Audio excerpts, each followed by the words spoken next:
Hello friends, welcome to my YouTube channel digital lesson.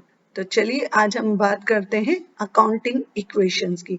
क्या होती है अकाउंटिंग इक्वेशन?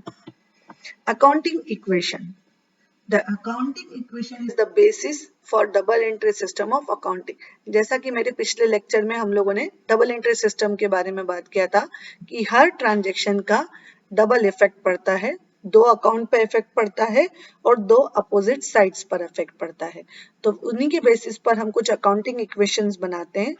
उसमें हमारा जो बेसिक रूल है वो ये होता है कि जो भी हमारा असेट साइड्स हैं वो पूरा इक्वल होता है लाइबिलिटीज के। All assets of business are equal to total liability.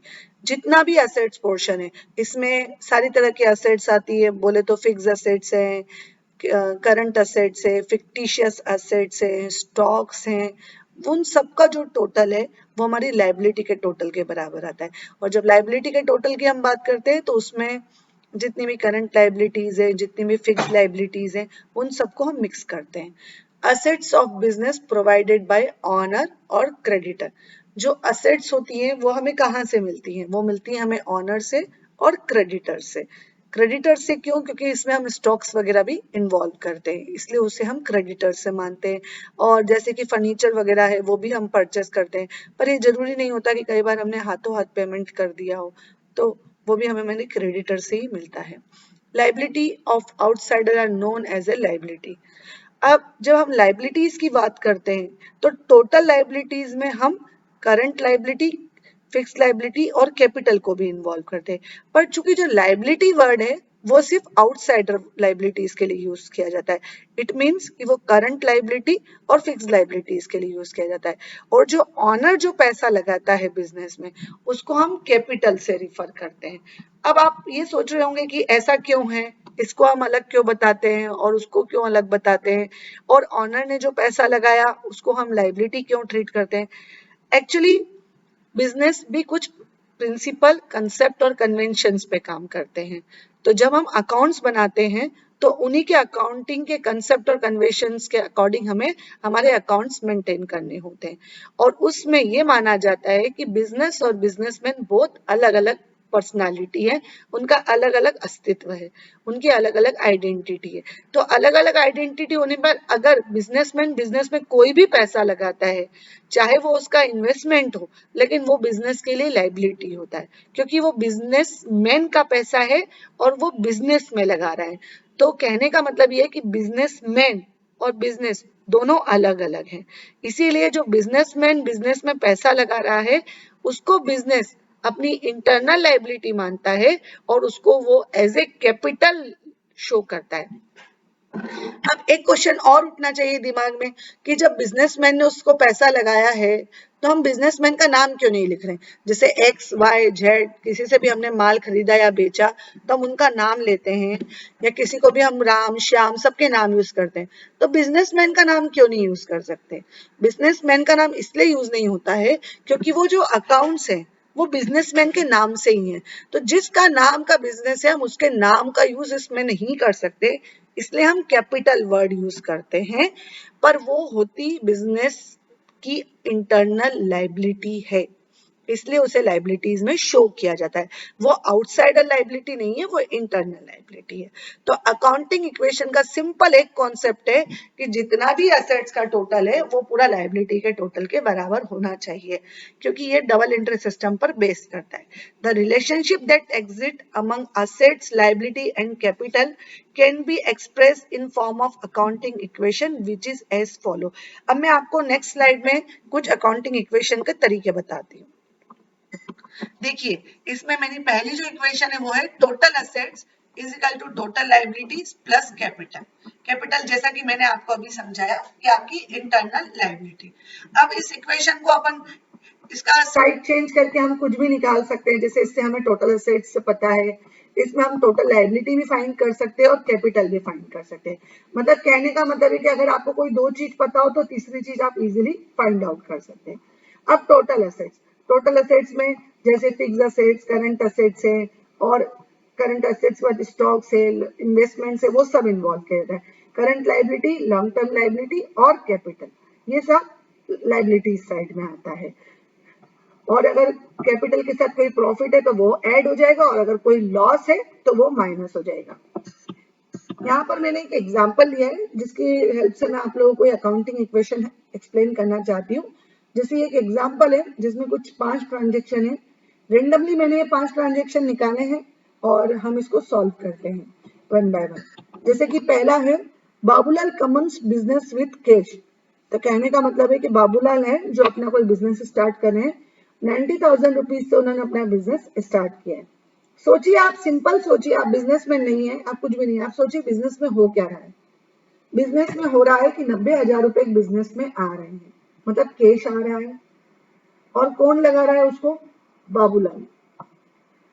Babulal लगा रहे हैं। तो बाबूलाल जब 90,000 रुपए लगा रहे हैं तो डेफिनेटली वो कैपिटल हुई। जैसा कि हमने अभी प्रीवियस स्लाइड में बात करी कि जो भी बिजनेसमैन बिजनेस में लगाता है वो बिजनेस की इंटरनल लायबिलिटी होती है और उसको हम कैपिटल से शो करते हैं। तो एक साइड कैश आ रहा है, और कैश क्या है? हमारी असेट्स है।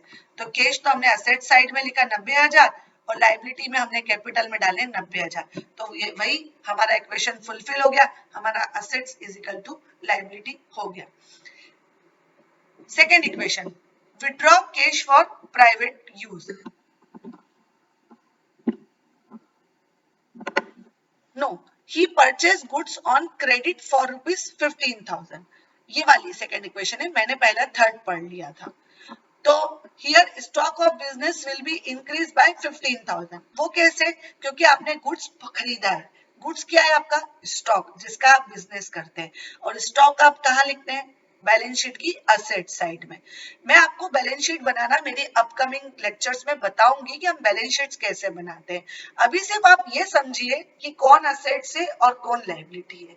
कहाँ लिखेंगे, कैसे लिखेंगे, वो हम आगे आने वाले लेक्चर्स में पढ़ेंगे।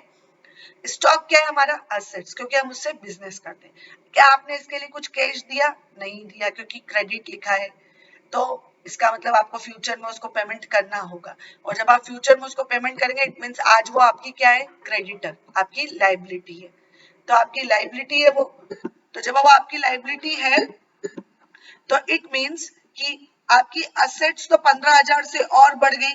देखिए, असेट्स में दो चीजें हो गई, एक तो कैश पहले से था ही, स्टॉक और बढ़ गया, और दूसरा लायबिलिटी में आप देखिए एक नई लायबिलिटी क्रिएट हो गई जिसको हमने क्रेडिटर का नाम दिया है। आप क्रेडिटर का नाम इसलिए लिख रहे हैं क्योंकि आपको नाम नहीं पता। नाम होता तो आप उसका नाम भी लिख सकते थे। Plus capital 90,000। देखिए फिर हमारी अकाउंटिंग इक्वेशन फुलफिल हो गई। यहाँ पर हमारी असेट्स की टोटल और लायबिलिटीज की टोटल दोनों इक्वल हो गई है। अब हम तीसरी जो एंट्री है वो लेते हैं। Withdrew cash for private use 3,000। आपने कैश विड्रॉल करे। सिर्फ सोचिए क्या हुआ है, आपने कैश को विड्रॉल किया है बिजनेस में से। जैसा कि हमने बात किया कि जब बिजनेसमैन बिजनेस में जो भी पैसा लगाता है वो बिजनेस की इंटरनल लायबिलिटी है। वैसे ही अगर बिजनेसमैन बिजनेस में से अपने पर्सनल यूज के लिए चाहे पैसा निकाले, चाहे स्टॉक निकाले, कुछ भी निकालता है, तो वो उसके लिए उससे उसकी कैपिटल रिड्यूस हो जाती है। मतलब कहने का मतलब ये है कि एक एग्जांपल लेते हैं कि आपको मुझे 50,000 रुपए देना थे। मुझे देना है आपको 50,000 रुपए, लेकिन मैंने आपके यहाँ से कुछ 10,000 का माल ले लिया और अभी पेमेंट नहीं किया। तो क्या मैं आपको, मतलब आप क्या मुझे अभी भी 50,000 रुपए देंगे? नहीं, अब आपको सिर्फ 40,000 देना होंगे, क्योंकि 10,000 का तो मैं आपसे माल ले चुकी हूँ। तो जब भी अपन ऐसे बिजनेसमैन बिजनेस में से अपने पर्सनल यूज के लिए कैश निकाल ले या गुड्स निकाल ले या कुछ और कर ले, तो उसको हम ड्रॉइंग्स बोलते हैं, विड्रॉल ड्रॉइंग्स। तो उसने विड्रू किया पर्सनल यूज के लिए, तो आपके पास से आपके बिजनेस में से कैश गया, आपके गले में से कैश कम हुआ, तो कैश में से आपने 3,000 माइनस किया। ये देखिए यहाँ पर। हाँ, और दूसरा स्टॉक तो वैसा का वैसे ही है क्योंकि स्टॉक में कुछ नहीं हुआ। इधर लायबिलिटी भी वो की वही है, पर कैपिटल में से फिर 3,000 कम हो गए, क्योंकि अब बिजनेस की लायबिलिटी कितने की बची? 87,000 की। पहले 90,000 की थी, पर ऑलरेडी बिजनेसमैन 3,000 विड्रॉ कर चुका है, तब आपकी लायबिलिटी कितनी बची? 87,000 की। और देखिए इधर मेरी इक्वेशन फिर फुलफिल हो गई, दोनों साइड बराबर हो गए, क्योंकि इधर से कैश कम हुआ, इधर से कैपिटल कम हुआ। चलिए बात करते हैं फोर्थ ट्रांजेक्शन की। Sold goods on credit 15,000, cost price 10,000। पढ़कर ऐसा लगता है कि शायद थोड़ा डिफिकल्ट है, लेकिन ये डिफिकल्ट नहीं है। कहने का मतलब है कि 10,000 रुपए की कीमत का माल 15,000 में बेचा। हाँ, आप बिजनेसमैन है तो आप उसको प्रॉफिट पर ही बेचेंगे। तो 10,000 रुपए की कीमत का माल था, 15,000 में आपने बेचा, तो आपको प्रॉफिट कितना हुआ? सिंपल 5,000 रुपए का। तो पहली बात तो प्रॉफिट हुआ, तो प्रॉफिट कहाँ लिखते हैं हम? कैपिटल में। तो सबसे पहली बात तो 5,000 रुपए तो हमारे कैपिटल में ऐड होना है, इससे हमें समझ में आ गया। अब हमने माल उधार बेचा है, क्रेडिट बेसिस पर बेचा है, तो हमारे पास पैसा आया नहीं है, लेकिन फ्यूचर में आएगा। कितना आएगा? 10 आएगा कि 15 आएगा? 15 आएगा। 10 नहीं आएगा, क्योंकि हमने माल 10 का बेचा है, पर बेचा तो 15 में है, तो 15,000 हमें डेटर्स के पड़ेंगे, उनको हम डेप्टर्स बोलते हैं। वही बात है क्रेडिटर्स के लिए। जैसे डेप्टर्स के लिए आप चाहे तो नाम भी लिख सकते हैं, पर यहाँ पर कोई नाम मेंशन नहीं है, इसलिए हमने उन्हें डेप्टर से संबोधित किया है। ये देखिए, और आपका क्या हुआ? स्टॉक 10,000 से कम हो गया, तो आपने स्टॉक को 10,000 से कम करा, क्योंकि पहले आपके पास स्टॉक कितने का था? 15,000 का था, अब उसमें से 10,000 कम हो चुका है। तो कहने का मतलब है कि आपका कैश तो उतना का उतना ही है, 87,000 का। अब आपका स्टॉक जो पहले 15 का था, अब वो 10 कम हो के 5,000 का हो गया, और नई एक असेट्स बढ़ गई जिसका नाम है डेप्टर 15,000 की, वो आपने शो कर दी। लाइबिलिटी में कुछ अंतर नहीं आया, क्योंकि इससे आपकी कोई लाइबिलिटी नहीं बढ़ी है। आपके कैपिटल में जरूर 3,000 रुपए का बढ़ावा हुआ, 5,000 रुपए की बढ़त हुई है, क्योंकि वो प्रॉफिट बढ़ा है। तो ऐसे आपकी कैपिटल अब 92,000 की हो गई है। अब आप देखिए, वापस आपकी टोटल बराबर हो चुकी है। इधर 87,000 प्लस 5,000 प्लस 15,000 है, इधर वही 15,000 प्लस 92,000 है। 87 में अगर आप 5 प्लस करेंगे तो वो भी 92 ही आएगा। तो वही आपकी असेट्स और लाइबिलिटीज बराबर हो गई, आपका अकाउंटिंग इक्वेशन सही है। अब बात करते हैं एक और इक्वेशन की, वो है परचेस फर्नीचर वर्थ ₹1500। आपने फर्नीचर परचेस किया 1500 का, क्या हुआ? फर्नीचर आया, मतलब असेट्स बढ़ गई। जब तक किसी ट्रांजेक्शन के आगे क्रेडिट वर्ड नहीं लिखा हो, हम उसको क्रेडिट नहीं मानते। और दूसरा एक तरीका और होता है कि ट्रांजेक्शन को ये जानना कि वो कैश है या क्रेडिट। देखिए, मैं आपको 3-4 तरीके बताती हूँ। एक होता है परचेस गुड्स ऑन क्रेडिट, तो ये तो सिंपल समझ में आ रहा है कि ये क्रेडिट है। एक होता है सोल्ड गुड्स ऑन क्रेडिट, तो ये भी समझ में आ रहा है कि क्रेडिट है। एक लिखा है परचेस गुड्स टू एक्स या सोल्ड गुड्स टू वाई, तो ये भी क्रेडिट है, क्योंकि इसमें आपके साथ नाम है, कैश नहीं लिखा है। जब किसी का नाम और कैश दोनों दिया हो तो हम उसको कैश ट्रांजेक्शन मानते हैं। अगर सिर्फ नाम है तो वो क्रेडिट ट्रांजेक्शन है। ये बहुत इंपॉर्टेंट है, क्योंकि इससे बहुत कंफ्यूजन होता है। लोग उसको कैश समझ लेते हैं जो कि क्रेडिट है, और आपका पूरा आंसर गलत होता है। अगर नाम के साथ कैश है तो वो कैश ट्रांजेक्शन है, अगर नाम है तो वो क्रेडिट ट्रांजेक्शन है, पहली बात। और अगर कुछ भी नहीं लिखा है, ना नाम ना कैश, सिर्फ लिखा है sold goods purchase furniture, it means ये कैश ट्रांजेक्शन है, क्योंकि जब तक किसी का नाम और क्रेडिट स्पेसिफाइड नहीं है वो क्रेडिट नहीं माना जाता है। ये बहुत इंपॉर्टेंट चीज है। अब यहाँ पर वही चीज है, परचेस फर्नीचर, नाम नहीं है, कुछ भी नहीं है, तो ये माना जाएगा कि हमने नगद परचेस किया है। जब आप नगद परचेस करेंगे तो आपके पास से क्या जाएगा? कैश, बट ऑब्वियस है, और फर्नीचर आएगा। तो ये ऐसे कोई ट्रांजेक्शन भी होते हैं जो ये जरूरी नहीं कि आपकी लाइबिलिटीज को अफेक्ट करे। मतलब ये जरूरी नहीं होता कि हर बार आपकी लाइबिलिटी भी अफेक्ट हो। आपके 2 अकाउंट अफेक्ट होंगे डबल इंटरेस्ट सिस्टम के अकॉर्डिंग। वो दोनों डेबिट के भी हो सकते हैं, वो दोनों असेट साइड के भी हो सकते हैं। ये जरूरी नहीं कि वो लाइबिलिटी साइड के भी हो। तो अब इसमें क्या हो रहा है? दोनों असेट्स के अकाउंट अफेक्ट हो रहे हैं। क्या हुआ कि कैश आपका 1,500 रुपए से कम हो गया। ये जो पुराना आपको दिख रहा है ना, ये सब पुराना ही ट्रांजेक्शन है, मतलब ये जो हमने पिछला करते हुए आ रहे हैं वहीं तक है, यहाँ तक। सो न्यू इक्वेशन यहाँ से है कि आपकी कैश में से 1,500 रुपए का फर्नीचर खत्म हुआ, और असेट्स में एक नई असेट्स दिख रही है, वो है फर्नीचर, वो है 1,500 रुपए की। ये आपको मेरा कर्सर दिख रहा होगा यहाँ पर। और लाइबिलिटी में कुछ भी चेंज नहीं हुआ।